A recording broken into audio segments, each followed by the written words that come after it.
Have you ever felt like a stranger could change the course of your life with a simple gesture?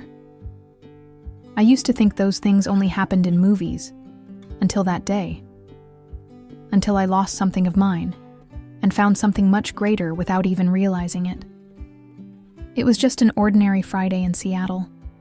The sky was heavy with that thick gray, ready to collapse at any moment, so different from the vibrant blue of postcards. I left work late, exhausted, my mind full of deadlines, bad coffee, and the constant feeling that something was missing in my life. I caught the 44 bus on University Way, as I always did, distracted, my headphones drowning out the noise of the world outside. I barely noticed when my wallet slipped out of my bag. Barely noticed anything, to be honest. When I got home, a small, cozy apartment in Capitol Hill, I tossed my keys onto the kitchen counter, kicked off my shoes, and only then felt the emptiness. My wallet was gone. My heart raced. I tore through my bag, my jacket, looked under the couch as if it could have magically transported itself there. Nothing.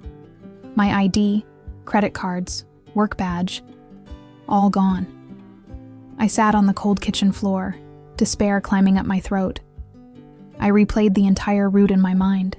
The bus, the walk home, where, how, and that's when my phone vibrated. An unknown number. I hesitated, didn't answer. But then a message arrived.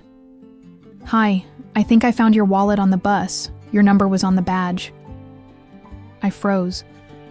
I read and reread that message, trying to find a strange tone, a hidden threat. But it just seemed genuine. With trembling hands, I replied, thanking him and asking where we could meet. "We can meet at the Starbucks on Pine Street. It's busy. I want to return it safely." The choice of location comforted me a little. A downtown cafe full of people. Nothing could be safer than that. I scheduled it for an hour later. Enough time to pull myself together, but not enough to quiet the anxiety growing inside me. I changed clothes twice before leaving. Something comfortable, but presentable. Deep down, I didn't even know why I cared so much. When I got to the cafe, he was already there, leaning against the wall, holding my wallet like it was something precious. And when our eyes met, time, that tyrant that never stops, seemed to hesitate. He gave a small, shy smile, and I felt something inside me stir. Like a part of me that had been asleep for far too long was waking up. He was different. Not the magazine cover kind of handsome. Something harder to define. Wind-tousled brown hair, a bit of scruff, and storm-colored eyes. Gray, like the Seattle sky that afternoon. And there was something about him. A silent sadness, maybe. A tired sweetness. "Hi, you must be the owner of this," he said, extending the wallet. His voice was deep, but gentle, like a song you know by heart, without ever having heard it. I smiled, not knowing what to say, just took the wallet, our fingers almost touching. Almost. "Thank you." I don't even know how to thank you. You saved my weekend." He laughed, a soft, warm sound that lit up the space between us. "Well, I guess you just saved me from spending Saturday with a guilty conscience." We talked briefly. Nothing deep. Weather, traffic, those little banalities that usually slip from memory. But nothing about that conversation felt ordinary to me. Every word seemed heavy. Every pause hid something unsaid. I didn't want to leave, but the world around us insisted on spinning. "Well, I have to go," he said, glancing at his watch. And for a second, I swear I saw something in his eyes, a hesitation, an unspoken what if. "Of course, and thank you again. Really," I said. He smiled again, that smile, and walked away. I stood there, frozen, breathing in the smell of burnt coffee and rain in the air, holding the wallet to my chest like an anchor. trying to understand how, in such a short time, a stranger had shaken something so deep inside me. I didn't know his name. I didn't know his story. But I knew that something inside me had changed forever, and I had no idea what was still to come. I got home that night, but my mind was still at the cafe. I tried to follow my usual routine, dropping my bag on the couch, taking off my shoes, making tea, but everything felt different. My body was there, but my thoughts were still trapped in that shy smile and the strange feeling he'd left behind. I lay in bed, iPhone in hand, as if waiting for something I didn't even know would come, scrolling aimlessly, trying to silence the restlessness growing inside me. But the night passed, and silence was all that answered. The next morning, barely after sunrise, my phone vibrated. A notification. Message from an unknown number. I opened it with my heart pounding. "Good morning. This is Logan. Thought I should ask, how are you? Hope you managed to relax after yesterday." I read those words over and over like poetry. Logan. Now he had a name. And the simple fact that he cared enough to ask how I was warmed something inside me that I didn't even know still existed. I took a deep breath before replying, trying to sound casual. "Good morning, Logan. I'm fine, thanks to you. And you?" The message was delivered, read, and answered in just a few minutes. "I'm good too. It was nice meeting you, even if in such an unusual way." I smiled to myself. My chest tightened in that good and dangerous way. It was stronger than me. Driven by curiosity and something more I didn't want to name, I opened Instagram. I typed Logan.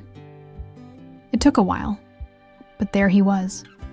His profile was discreet, only a few photos public. And that's when I felt the ground disappear beneath my feet. In one of the first photos, he was hugging a girl. A simple photo, but full of meaning. They were laughing together, like people who had shared countless silences and dreams. I kept scrolling, even though it hurt. I saw more photos, trips to Oregon, family birthdays, walks along the Washington coast, and in every one of them, she was there. Always by his side, always with that kind of intimacy you can't fake or force. My stomach twisted. It was obvious. He had a girlfriend, a story, a whole world I could never be a part of. I closed the app with trembling fingers. Shame washed over me, bitter and raw. Me, here, building dreams around a stranger, while he already belonged to someone else. And yet, I couldn't disconnect. During the day, we exchanged a few harmless messages. Chats about series, books, places in Seattle we both loved. Nothing major.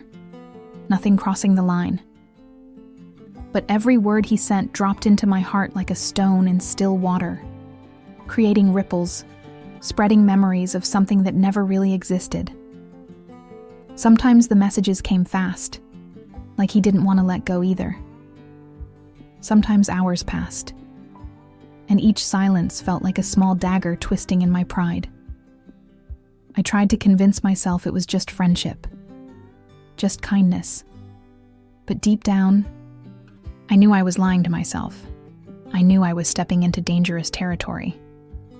That the closer I got, the more it would hurt. But how do you say no to a feeling that seems to have a life of its own? The days passed, and the messages continued.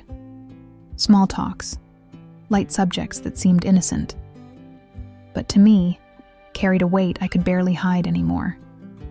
He talked about his life, his projects, trips he wanted to take, and I replied, smiling at the screen, pretending, just for a moment, that in some hidden part of the universe, our lives might align. But deep down, I knew. Each reply from him was a cruel reminder. He already had someone, and it wasn't me. One night, after another exchange about old books we loved, I realized I needed to pull back. It was self-preservation. It was pride. Maybe even self-love, screaming through the chaos inside my heart. I spent 2 days without reaching out. 2 days staring at my phone, fighting the urge to send something, anything, just to feel him on the other side of the screen. On the 3rd day, he posted a photo. I saw the notification before I even thought. Opened Instagram, and there it was, him and his girlfriend. On the Seattle pier, the sky behind them painted in pinks and oranges, her head resting on his chest, eyes closed, like she'd found the safest place in the world. The caption? Simple and devastating. My home. I closed the phone as if I had been punched. Sat on the edge of the bed, my heart pounding so hard it felt like it might burst. It was like the universe was shouting what I already knew, but refused to accept. He had a life, a love, and I was just a distant echo. A beautiful coincidence that would never be more than that. I cried. Without shame. Without filters. It wasn't just about him. It was about everything that could have been, and never would be. The conversations we would never have. The touches that would never exist. The smiles that would never be mine. That night I sat on my apartment's balcony, the cold air biting my skin, trying to freeze the longing I had no right to feel. I looked up at the sky, empty, starless, and for the first time, let the dream go. I didn't block Logan, didn't delete our messages, didn't create any drama. I just let time do the dirty work of peeling him away from my heart. His last message still sits there quietly on my phone. Take care, okay? It was special meeting you. It was. It was special. Special. And impossible. Sometimes the right person shows up, at the wrong time. Sometimes they're never meant to be ours. Just to remind us that we're still capable of feeling. And you? Have you ever loved someone in silence, knowing they could never be yours? If this story touched your heart, tell me in the comments. Don't keep it all to yourself.